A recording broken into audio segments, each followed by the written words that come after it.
Hello students. So as discussed in the last lecture, today I am going to start with the exercise of chapter number 12. So everyone take out page number 221. Okay. In your NCERT textbooks, take out page number 221 and in that see question number 1. I hope you all have memorized all the formulae of this chapter, all the 14 formulas of this chapter. अब first question देखते हैं सबसे पहले. A piece of wire of resistance R is cut into 5 equal parts. These parts are then connected in parallel. If the equivalent resistance of this combination is R dash, then find the ratio R by R dash. देखो, आपको बोला है a piece of wire of resistance R. एक wire है, उसका एक ये piece है, इसका रेजिस्टेंस कितना है R. A piece of wire of resistance R is cut into 5 equal parts. कितने पार्ट्स में कट करा? 5. So first, second, third, fourth and fifth. All these 5 parts are equal in length. क्या लिखा है? A piece of wire of resistance R is cut into 5 equal parts. अब suppose ये एक wire है, इसको आप 5 इक्वल पार्ट्स में कट कर दो तो क्या होगा? इसकी थिकनेस चेंज होगी? नहीं होगी. थिकनेस चेंज नहीं हो रही है, दैट मींस इसका area of cross section change नहीं हो रहा है. इसका मटेरियल चेंज होगा? ऑब्वियसली नहीं होगा. सिर्फ क्या चेंज हो रही है? इसकी लेंथ चेंज हो रही है. अब R इक्वल्स टू क्या होता है? रो L बाय A. तो what is R? R is rho L by A, means resistance is directly proportional to length. क्योंकि रो और ए तो चेंज होने वाले नहीं. तो लेंथ कितनी कर दी हमने? 5 इक्वल पीसेस करे, 5 इक्वल पार्ट्स करे, तो लेंथ क्या हो गई? 1/5 हो गई. लेंथ अगर 1/5 होगी तो रेजिस्टेंस भी क्या होगा? 1/5 होगा. ठीक है. लेंथ क्या हो गई? सपोज ये पूरा 1 मीटर था तो ये 1/5 1/5 1/5 1/5 और 1/5 हो गया.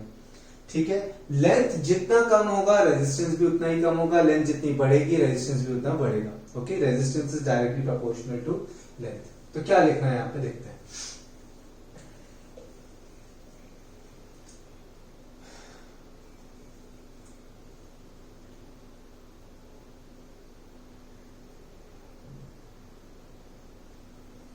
See, piece of wire of resistance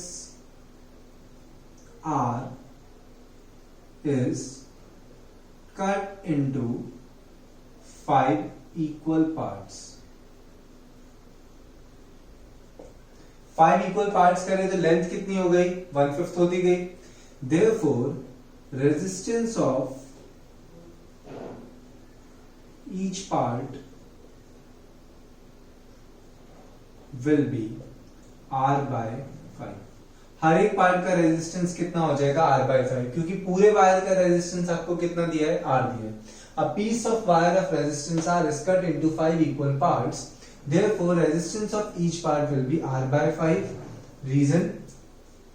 Because R is directly proportional to L.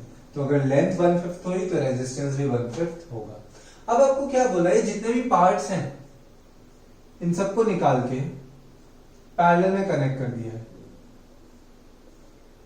इन सबको ऐसे पैरेलल में कनेक्ट कर दिया है. ठीक है. बैटरी से. सो पैरेलल में अगर कनेक्ट कर देंगे तो उनका इक्विवेलेंट रेजिस्टेंस आपको दिया है. पैरेलल में कनेक्ट करने के बाद इनका इक्विवेलेंट रेजिस्टेंस कितना है? R dash. इन पांचों पार्ट्स को पैरेलल में कनेक्ट करते हैं तो उसका नेट इफेक्ट कितना आ रहा है? R डैश जितना आ रहा है. हमें क्या फाइंड करना है? जो इनिशियल R था वो और ये जो R डैश आया वो उसका रेशियो फाइंड करना है. क्लियर? तो देखो,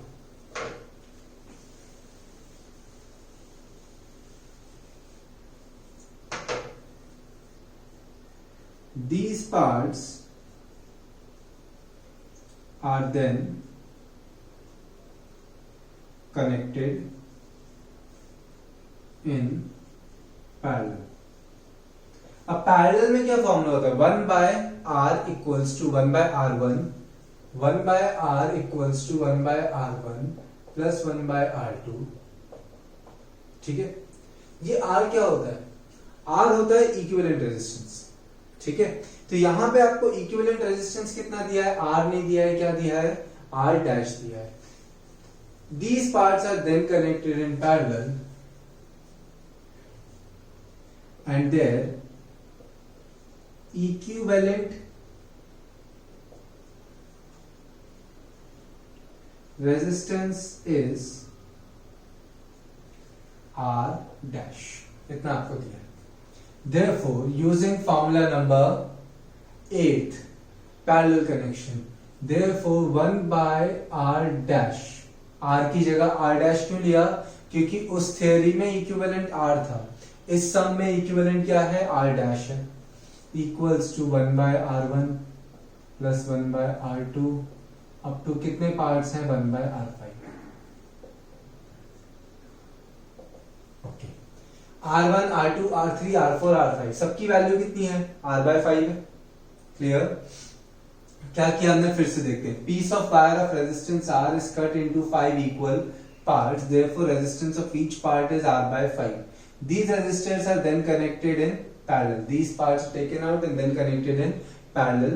उनका इक्विवेलेंट रेजिस्टेंस है R dash, तो 1/R dash equals to 1/R1, 1/R2 up to 1/R5। इन पांचों रेजिस्टर्स की वैल्यू कितनी है, R/5 है, क्योंकि ये 5 पार्ट्स।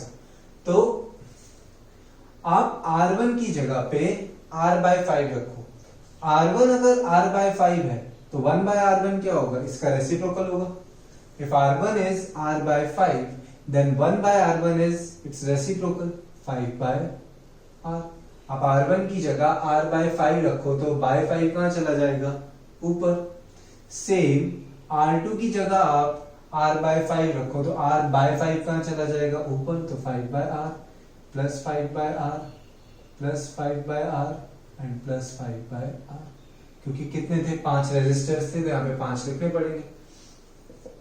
1/R डैश इक्वल्स, यहाँ पे एलसीएम क्या होगा, LCM will be R, 5 and added 5 times, तो कितना आ जाएगा, 25। Take R here, R/R dash is 25। Okay, so your answer is D, 25. Answer is D, 25.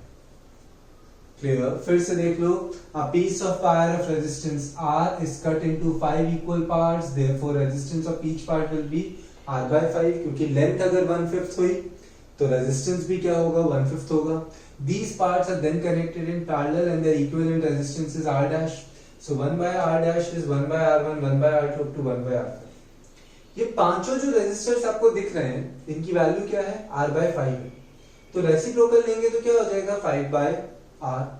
R LCM 5 and added 5 times will be equal to 25. So R/R dash is 25. Answer is D. Now pause this and write this here.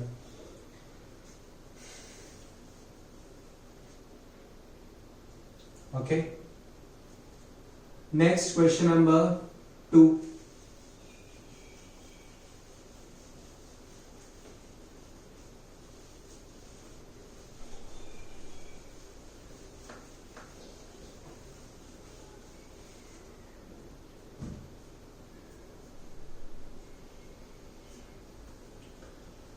Which of the following terms does not represent electrical power in a circuit? Electrical power, power के हमने कितने फॉर्मूले पढ़े थे, 3 फॉर्मूले पढ़े थे। P equals to V into I, P equals to I square R and P equals to V square by R। Power के फॉर्मूले कितने हैं, 3 हैं। यहाँ पे ऑप्शन कितने हैं, 4 हैं, तो एक ऑब्वियसली गलत होगा। तो आपको वही बताना है, which of the following terms does not represent electrical power in a circuit? So A option I square R है, B ऑप्शन IR स्क्वायर दिख रहा है कहीं पे, नहीं दिख रहा है, तो IR स्क्वायर कोई फॉर्मूला नहीं होता है। तो कौन सा फॉर्मूला रिप्रेजेंट नहीं कर रहा है, B IR स्क्वायर। ठीक है, तो सेकंड तो सिंपल है। Third, An electric bulb is rated 220 volt and 100 watt. When it is operated on 110 volt, the power consumed will be dash. An electrical bulb is rated 100 watt, rated 220 volt,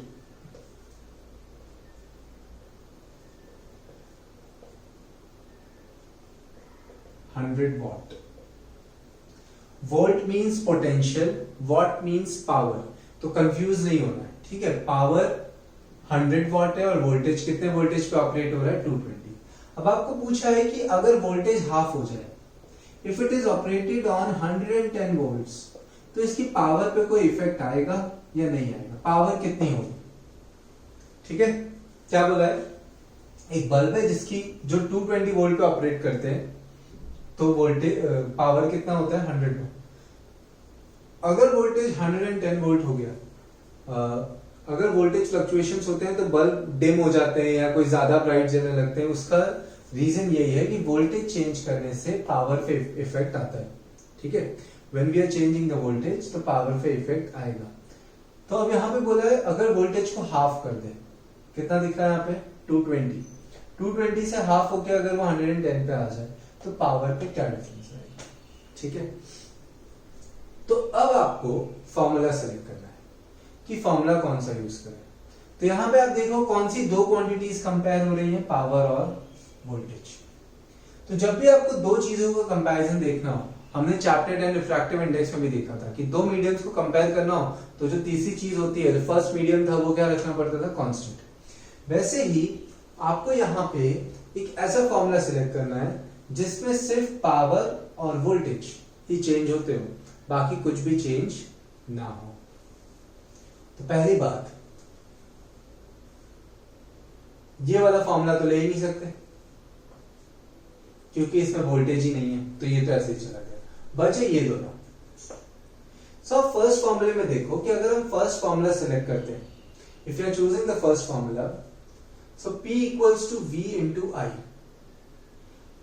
voltage change होगा तो current भी change हो जाएगा। तो first case में P equals to, अगर आप VI use करो तो P1 equals to V1 into I1 हो जाता। सेकेंड केस में P2 equals to V2 into I2 हो जाता। हमको P2 फाइंड करना है, हमारे पास I2 तो मिलता ही नहीं हमें, ठीक है, मतलब दूसरा एक और फॉर्मूला लगा के I2 फाइंड करना पड़ता। तो आपको फॉर्मूला कैसे चूज करना है, suppose if there is comparison of two quantities and you are having multiple formulas, तो आपको क्या सोचना है कि यहाँ पे जो दो क्वांटिटी चेंज हो रही है, दो क्वांटिटी में जो कंपैरिजन हो रहा है, सिर्फ वही दो क्वांटिटी चेंज होनी चाहिए, थर्ड क्वांटिटी क्या होनी चाहिए, कांस्टेंट। तो यहाँ पे वोल्टेज चेंज करने से पावर भी चेंज होगी, करंट भी चेंज होगा, तो ये फॉर्मूला यूज नहीं कर सकते। आप खुद सोचो, वोल्टेज चेंज करने से रेजिस्टेंस चेंज होता है, ओम्स लॉ में हमने पढ़ा है कि वोल्टेज चेंज करने से रेजिस्टेंस पे कोई फर्क नहीं पड़ता, resistance remains constant. Ohm's law में कांस्टेंट हमने क्या लिया था, रेजिस्टेंस लिया था। तो फॉर्मूला कौन सा यूज करेंगे, ठीक है। कौन सा फॉर्मूला यूज होगा, third. P equals to VI क्यों नहीं यूज होगा, because when we are changing voltage current also changes, तो उससे हमें यहाँ पे आंसर नहीं मिलेगा। So using third formula for first case, P1 क्या होगा, V1 square by R। R1 लिखने की जरूरत नहीं है क्योंकि दोनों केसेस में रेजिस्टेंस क्या रहेगा, सेम। P2 क्या होगा, V2 स्क्वायर बाय R। ये सेकंड इक्वेशन। अब इसको सॉल्व करने की,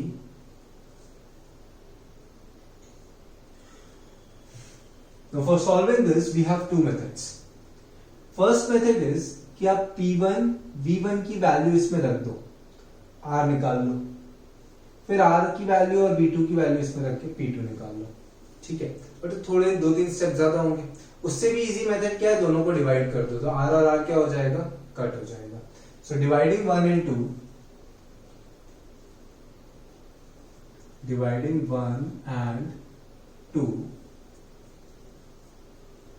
P1 by P2 will be equal to, ये R और ये R क्या हो जाएगा, कट हो जाएगा डिवाइड करेंगे तो V1 square divided bye V2 square. What is P1? P1 is 100. P2 we have to find. V1 square by V2 square is V1 by V2 whole square. V1 square by V2 square is V1 by V2 whole square. Now what is V1? 220. What is V2? 110. 110 2s are 100 by P2 equals to 2 square is 4. नीचे तो कुछ लिखा ही नहीं. So P2 कितना हो गया? P2 इस side जाएगा, 4 will come in the denominator. 100 by 4. Answer is 25 watt. So if voltage is half, power becomes 1/4 क्योंकि relation क्या है? Square का है. Clear? So again, pause this video and write these two questions. Fourth is very important. Okay, write this.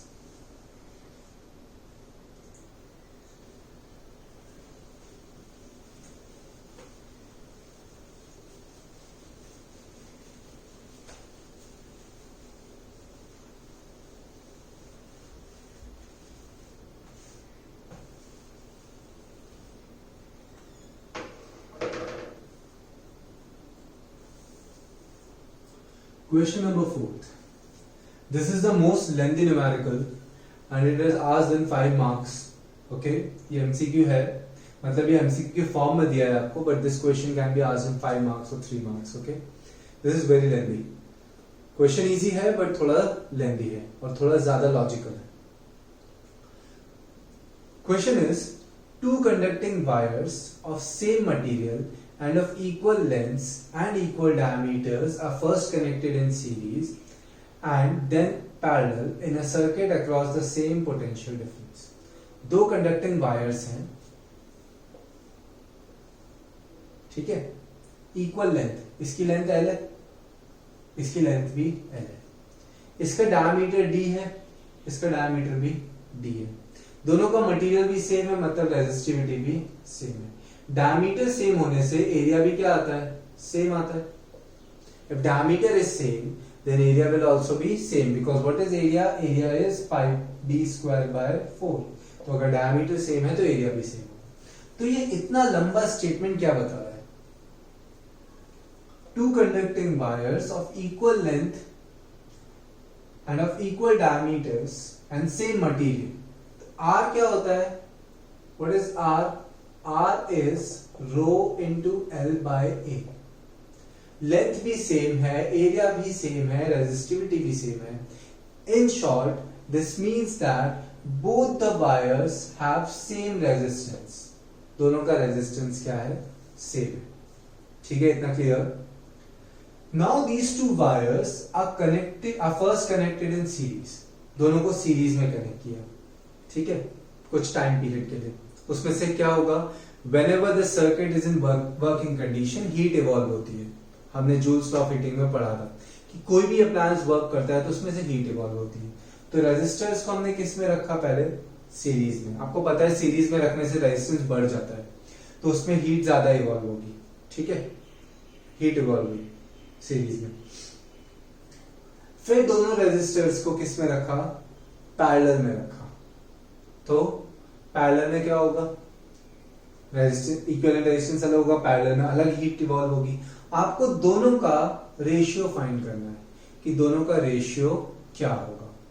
ठीक है, what is the ratio of heat produced in series to heat produced in parallel.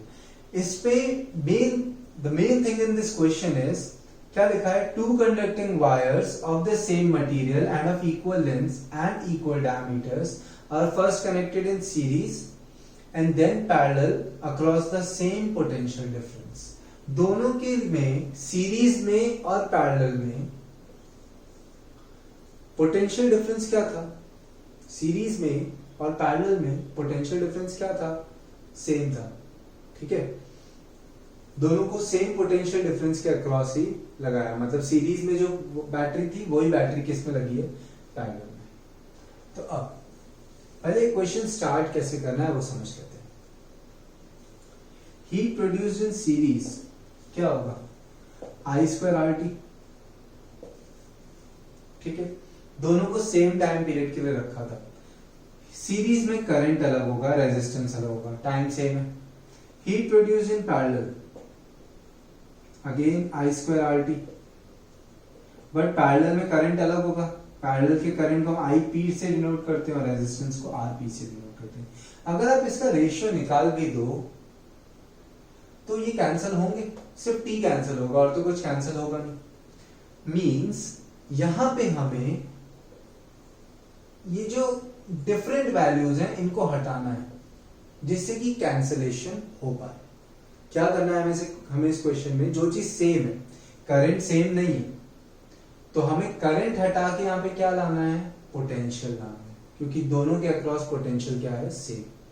क्यों ऐसा कर रहे हैं, क्योंकि last में अगर हम ये फॉर्म ले भी आते हैं और बाद में हम रेशियो फाइंड करते हैं तो कुछ कैंसिल आउट होगा नहीं एक्सेप्ट टी, जिसका कोई भी यूज नहीं है। तो अभी क्वेश्चन को कैसे करेंगे वो देखो।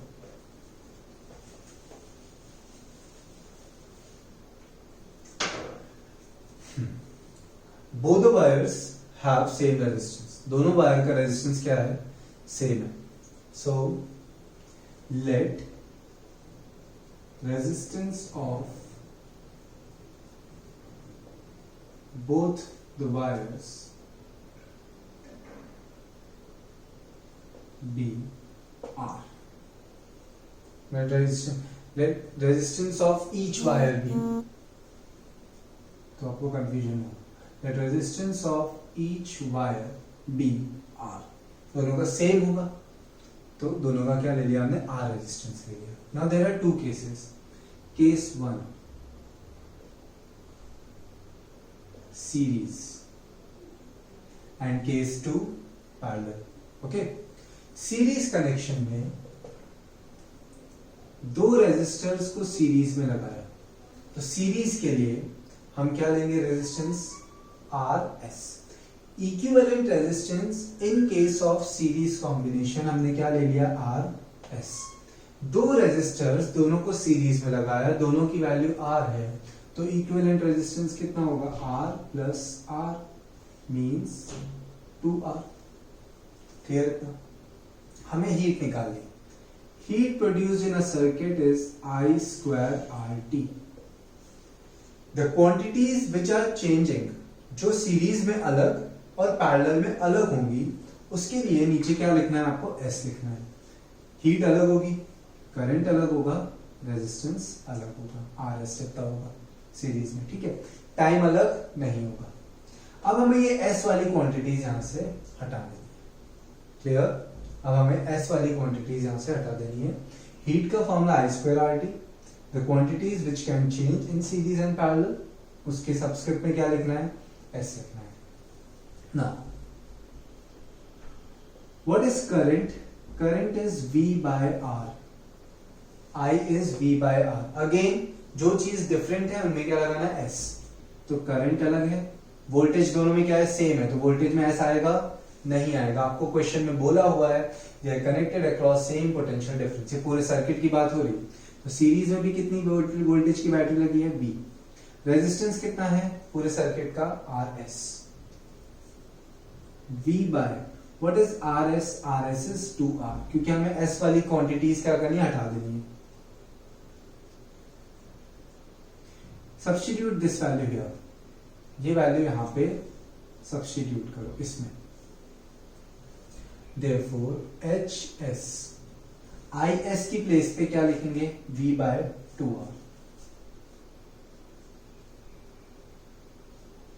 ऊपर क्या है, square,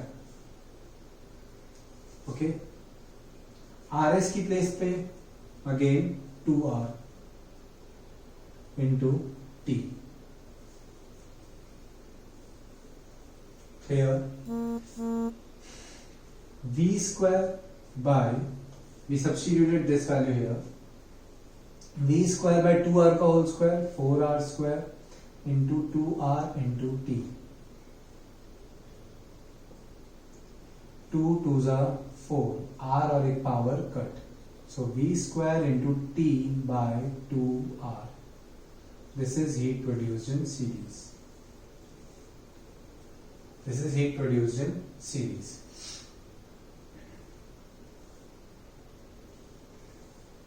case 2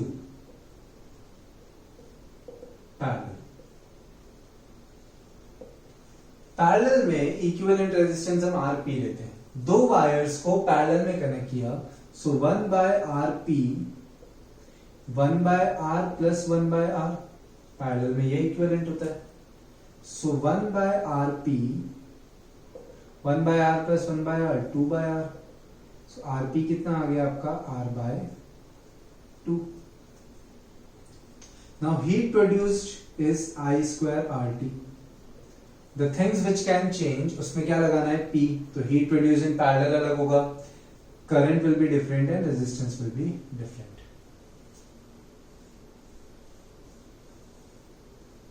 Okay, now again जैसे हमने यहां पे किया, what is current? Current is V/R. अब जो चीजें चेंज हो रही है उसमें P लगाओ, करंट अलग होगा, वोल्टेज तो सेम है दोनों में, रेजिस्टेंस अलग होगा Rp. Rp की प्लेस पे क्या आएगा R/2, V/R/2, तो बाय 2 कहां चला जाएगा ऊपर, Ip मिल गया हमें. Substitute the value of this Ip in this Hp. Therefore Hp will be, Ip की प्लेस पे क्या रखना है 2V/R, 2V/R whole square into Rp की प्लेस पे R/2 into T.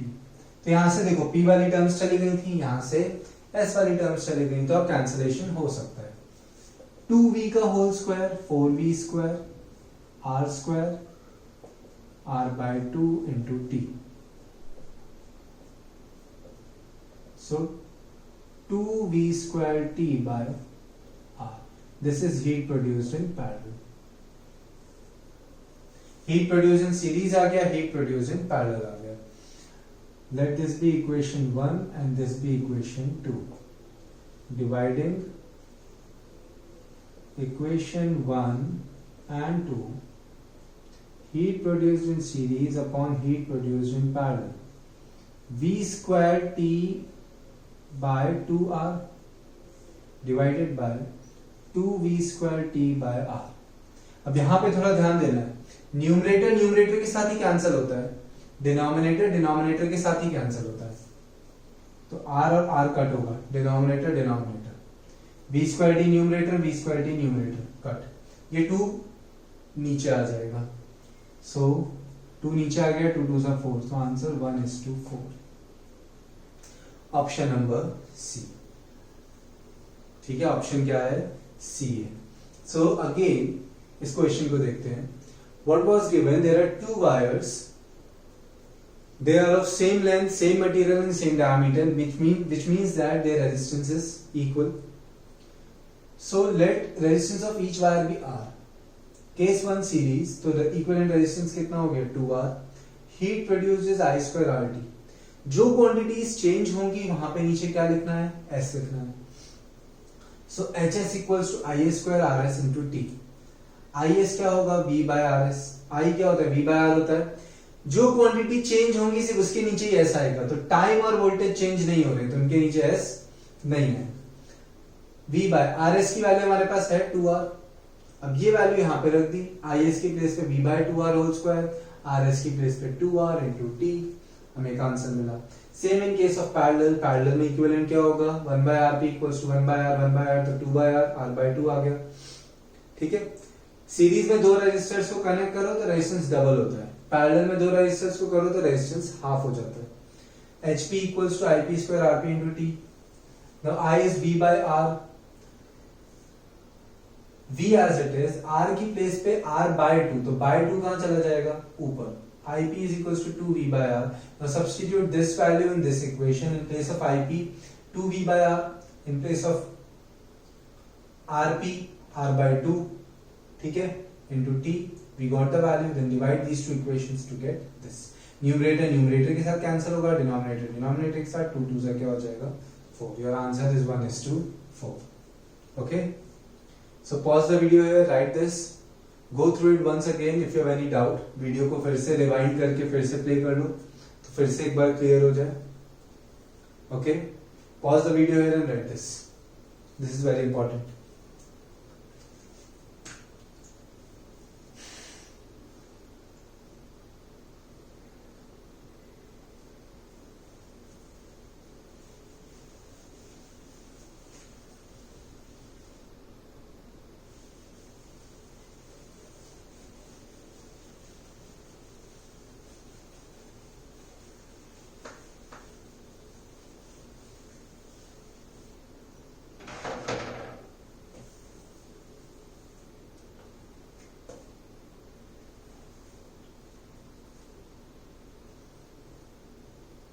Question number 5th.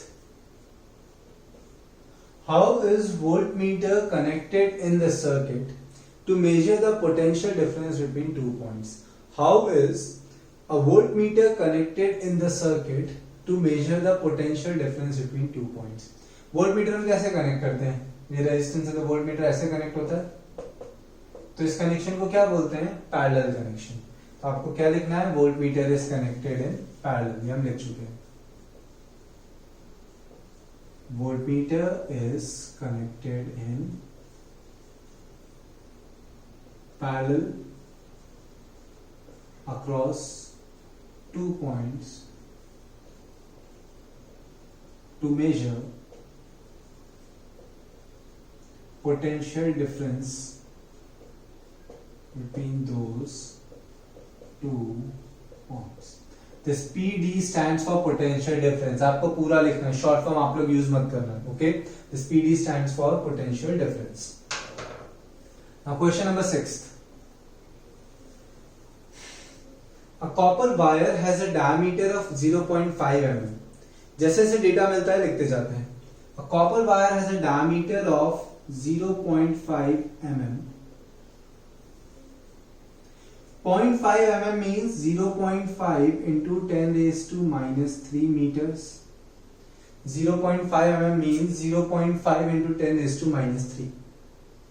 mm को मीटर पे कन्वर्ट करेंगे तो 1000 से क्या कर देंगे? Divide.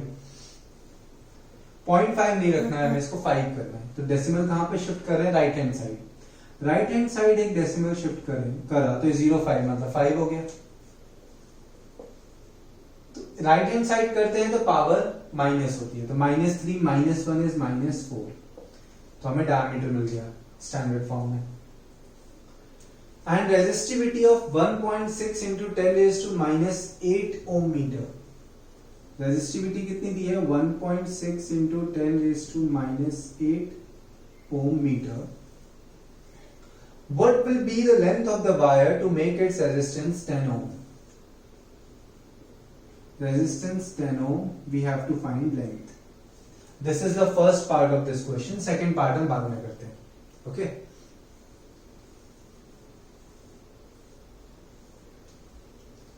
This data is given. Now what is R? R is rho L by A. What we have to find? L. So L निकालना है, तो L as it is यहां पे रखते हैं, A इस साइड जाएगा तो R A by rho. L is R A by rho. A तो है नहीं हमारे पास, बट हमारे पास एरिया का क्या है? Formula. What is area? Pi d square by 4. This we have already studied. Pi r square और pi d square by 4 into rho. क्या करा हमने? R equals to rho L by A. L is R A by rho. R into A की place पे pi d square by 4 and rho as it is. Now substitute all the values, you will get the answer. R is 10. Pi 3.14. 22 by 7 ले सकते थे, but उसका कोई मतलब ही नहीं है, क्योंकि 7 से कुछ भी कट होगा नहीं होगा, तो फालतू में डिवाइड करोगे तो 3.14 ही आने वाला है, तो वही रखो। d स्क्वायर तो 5 into 10 raised to -4 का whole square divided by 4 into rho 1.6 into 10 raised to -8. Okay, 10 into 3.14 31.4 into 5 का square 25 into 10 raised to -8 divided by 4 into 1.6 6.4 into 10 raised to -8. ये cut 31.4 into 25 25 4 is 100 0 10 carry 21 1s are 21 20 35 3 carry 25 785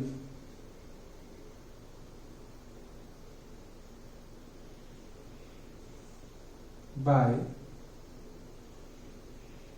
6.4। तो decimal हटा देते हैं, decimal हटाएंगे तो ऊपर एक जीरो जाएगा, 7850 divided by 64 64 1s are 64 145 2s are 128, 45, 17, 170, 2s are 128, 42, 122.6,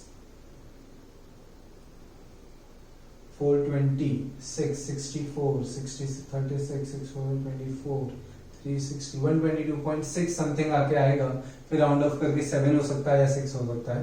So keep it like this, 122.6 meters. Okay, write this one. This is easy. Okay, तो आपको ध्यान आज के लेक्चर में कौन से सम्स पे देना है? एक तो फर्स्ट सम पे देना है, एक थर्ड और एक फोर्थ. ये सम तो इजी था. 1, 3 और 4 ज्यादा प्रैक्टिस कर लेना. ओके, फोर्थ उसमें सबसे ज्यादा. So today I am keeping till here, जिससे कि आप इस पे प्रैक्टिस कर पाओ. आगे के न्यूमेरिकल्स थोड़े सिंपल है इससे, तो हम वो नेक्स्ट लेक्चर में देखते हैं. Okay, we are keeping till here. Thank you.